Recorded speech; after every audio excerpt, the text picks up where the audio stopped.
Hello, this is Dr. Rochelle Suri, and welcome to Grashoba Break Free.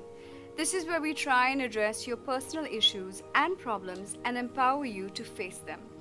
So, for any issues that are limiting you or holding you back, please write to us and subscribe to this channel, and we will try to find a workable solution for you. Alright, so I have a letter with me here from Kajol, who lives in Indore. Very concerned about how she's going to approach her husband to help her with household chores.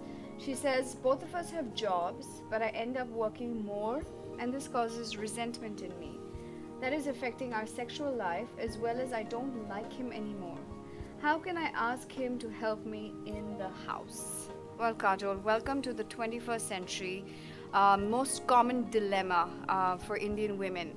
There is an unspoken expectation that while she works outside the house, the woman also has to work inside. So what does that mean? You know, you have your job 9 to 5 and then rush home, do your chores, and take care of the house, take care of the children. And that's, like I said, an unspoken expectation. Well, times have changed, and women cannot be expected to financially contribute to the household expenses as well as to the running of the house. Doing so is insane, and anyone in your position would feel resentful. That is very normal, Kajol. So let me suggest a few things that you could do that may mitigate your situation, may even bring a solution to what you're dealing with. First, Kajol, speak your mind, okay? Do not hesitate, and do not let yourself believe that you should have to hold the fort at work and at home. It is perfectly normal to ask your husband to help out with the household chores. Explain to him the toll it takes on you, both physically and mentally, you know, to be dealing with work and the home, and how it also affects your sex life. That should make him want to listen to you more, I would imagine, Kajol. And, you know, even when you're dialoguing with him, even when you're talking to him, you know, don't come across as, you know, aggressive or really angry. Try to explain it to him in a rather calm, practical and logical manner. Most likely, you know, he will listen to you, and he will want to try to contribute in some way or the other for the household chores. So if he does agree, and if he is willing to, you know, work with you on this one, then I would suggest that you divide the chores.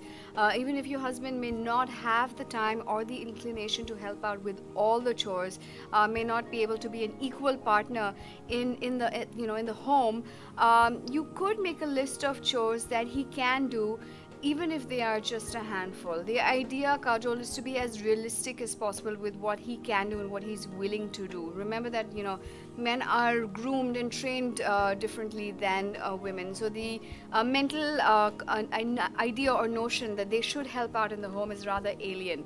So delegate responsibility to your husband and ask him that he be solely accountable for the chores that he has signed up for. So it could be something as simple as, you know, picking up the kids, or buying certain groceries, or ordering things online, or paying bills, anything that may be technical or you know, having to do with online stuff tends to be easier for men to do. So those little things will make a difference to you. Also, make it fun. There's often a negative connotation associated with chores, and men tend to see them more as laborious and boring. See if there are ways in which you can make it fun for your husband and even for you. So maybe doing some chores together. Maybe even give him a reward for a job well done once in a while. And remember, there's nothing wrong with expressing gratitude and appreciation when a chore gets done. These tiny little tokens will take you a long way, and hopefully it'll, you know, maintain the continuity and the consistency for your husband to continue contributing in the home, which eventually, Kajol, will make your life easier. So I hope this was helpful, and thank you all for joining us today. This program was brought to you by Grashoba and One Network.